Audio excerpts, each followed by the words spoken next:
¿Qué es exactamente la personalidad controladora? Bueno, la personalidad controladora es un tipo de personalidad que vive siempre en estado de alerta porque tiene que estar pendiente de todo lo que sucede a su alrededor y en su interior, de la imagen que muestra a los demás, de cómo son sus hijos, de la imagen que muestra a sus hijos en el colegio, de cómo es su trabajo, de los empleados, de los del entorno. Es decir, tienen que estar pendientes y controlar y entrometerse en las actividades de uno mismo y de los demás. Y esto genera un estado de alerta permanente, Cristina. O sea, la clave de este asunto es que son personas que no se relajan, que ven fantasmas donde no los hay, porque es imposible controlarlo todo. De hecho, yo siempre digo que la pandemia nos enseñó y nos vino a dar un golpe en la cabeza de deja de controlarlo todo, porque hagas lo que hagas no lo vas a conseguir. ¿Qué pasa? Que el ser humano se siente muy tranquilo, se siente mejor cuando controla las cosas que le suceden. El tener seguridad nos da unos pilares firmes, nos genera mejor autoestima, nos ayuda a tomar mejor decisiones, pero ese control es un arma de doble filo. Por un lado te da seguridad en ti mismo o incluso te da prestigio a nivel profesional, porque son gente más eficiente, son gente que funciona bien, son gente que cumplen, son gente que no te fallan, pero te obligan a estar siempre en tensión y, lo más duro, obligan a que las personas que te rodean estén siempre en tensión. Y eso genera un ambiente muy tóxico en el entorno. ¿Por qué?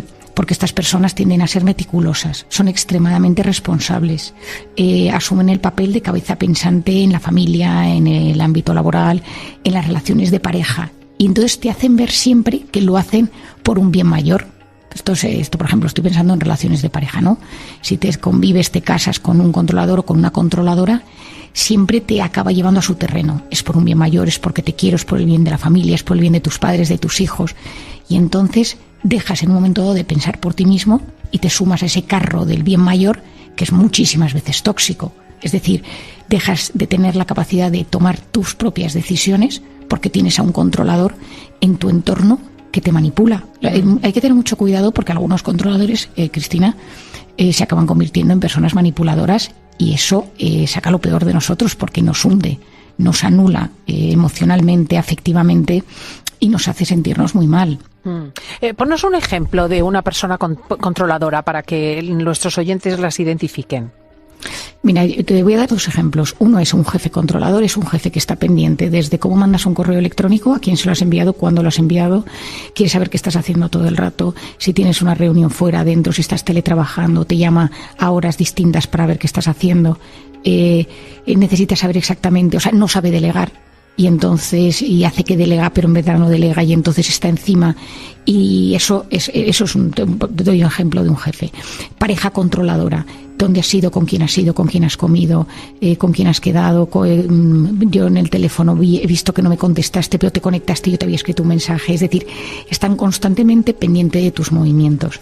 Entonces, estas personas se creen que tienen derecho a entrometerse en tu vida. Es que eso es la clave. Es decir, se meten en tu vida profesional, personal, de ocio, y la pueden incluso dominar o la pueden modular como ellos quieren. Ten en cuenta que lo que ellos buscan es como una especie de que tú te entregues incondicionalmente a ellos. O sea, al final lo que les da paz es esa entrega incondicional. ¿De dónde surgen las personalidades controladoras? Hay varios tipos. El fondo es lo que es una vertiente de lo que es la personalidad obsesiva. La personalidad obsesiva en psicología y en psiquiatría tiene muchas facetas, pues desde los hipocondríacos, los obsesivos compulsivos, etcétera, y hay una faceta que es los controladores. Obsesivo, le doy vueltas a las cosas, soy rígido, quiero que las cosas sean como yo quiero. Esto es la clave. Por otro lado, esto puede ser por un tema familiar, es decir, tu padre era controlador y tú lo heredas, hay una parte muy genética, pero también puede ser aprendido por las circunstancias de la vida. Es decir, tú imagínate, Cristina, que tú has vivido una situación de gran inestabilidad emocional en la infancia, donde cada día pasaba algo distinto. Padres que se llevan mal, padres separados, un día en casa de unos, otro día en casa de otros, problemas de precariedad, es decir, una enorme inestabilidad. ¿Qué pasa? Que tú vives en un estado de alerta permanente. Cuando te haces mayor, puedes derivar en dos facetas. Una es seguir en una especie de caos, de inestabilidad, y seguir replicando esas situaciones de inestabilidad, parejas inestables, situaciones inestables, o irte al extremo contrario. y volverte lo que se dice un control freak. Esas personas que al revés, o sea, a mí esto no me va a volver a pasar. Yo no voy a volver a vivir una situación de inestabilidad que no sepa si tengo comida a fin de mes o no. Entonces, o dinero a fin de mes o la nevera llena. Y entonces hacen la compra, y son hipermeticulosos con lo que hay en casa. ¿Me entiendes? O sea, es como que te vas al extremo contrario y buscas un exceso de seguridad para paliar esa herida que tienes de la inestabilidad que sufriste en la infancia. Uh-huh.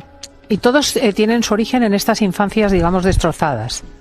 O de haberlo tenido a nivel familiar. Esto es muy típico de familias, o sea, padre controlador, abuelo controlador, y lo heredas. Tú ten en cuenta que cuando la cabeza toma el poder absoluto, porque la gente controladora es esas personas que sí o sí es la cabeza la que manda, no hay espacio para la emoción, no hay espacio para la intuición y no hay espacio para la improvisación. Es decir, todo se planifica. Tú imagínate un viaje con un controlador.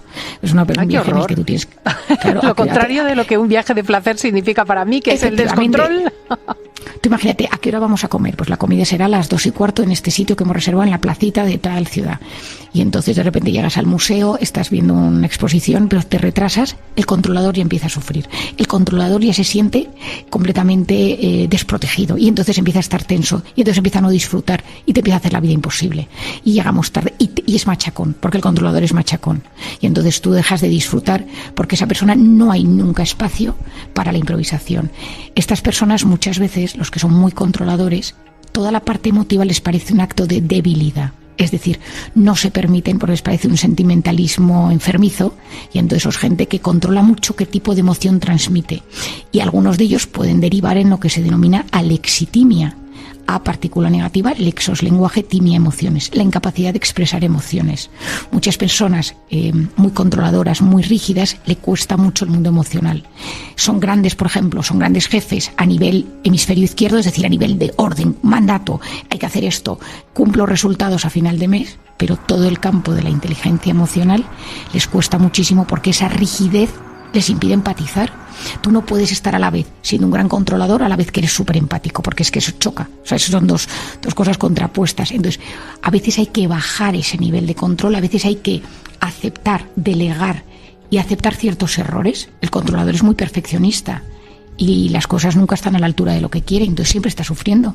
Siempre está en modo alerta. Claro. ¿Y qué puede hacer la persona controladora para dejar de ser así? Bueno, yo creo que lo primero es, 1, detectar si lo soy yo, y 2, detectar si tengo a alguien en el entorno que sea muy controlador, que me esté afectando.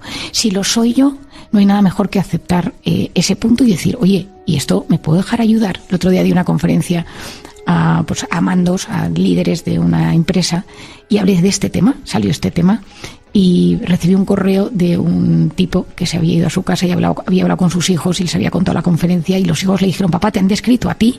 Y el padre dijo, pues yo no me reconocía, y entonces me mandó un correo, ¿no? ¡Qué bueno! Pues, que alguien de fuera con cariño te diga, oye, yo creo que este exceso de control que tienes sobre tu vida, sobre la de los demás, te perjudica a ti, perjudica a los demás. No lo he dicho, Cristina, pero los controladores somatizan muchísimo. Dolores de espalda, migrañas, temas de tiroides, temas de estómago. O sea, son grandes somatizadores. Lo que pasa es que no les da tiempo de darse cuenta porque están siempre gestionando algo. Entonces no escuchan a su cuerpo. Y si eres controlador, decidir por qué eres controlador. ¿Es porque todo en tu familia ha sido así, porque te han enseñado? ¿O porque es una respuesta a la infancia o a las situaciones que viviste cuando eras pequeño? Y decir, esto me está afectando a mí a nivel salud y me impide disfrutar. Porque claro, un controlador no disfruta, está siempre ejecutando, está siempre en alerta. Y esto está afectando mi comportamiento, a mi relación de pareja, a mi relación familiar, a mi relación laboral. Y de intentar leer al respecto, preguntar a personas que sepan del mundo emocional, mirar si el ser tan controlador me está despegando afectivamente de las personas que yo quiero, porque soy incapaz de empatizar con ellas. Y en eso, a veces es solo la conciencia de ello, muchas veces nos permite mejorar. Es verdad, solamente la conciencia de las cosas en sí mismo ya es un gran avance. Sí, yo en estos espacios creo que vamos dando todas las semanas un pasito más. Marían Rojas, gracias por venir al diván.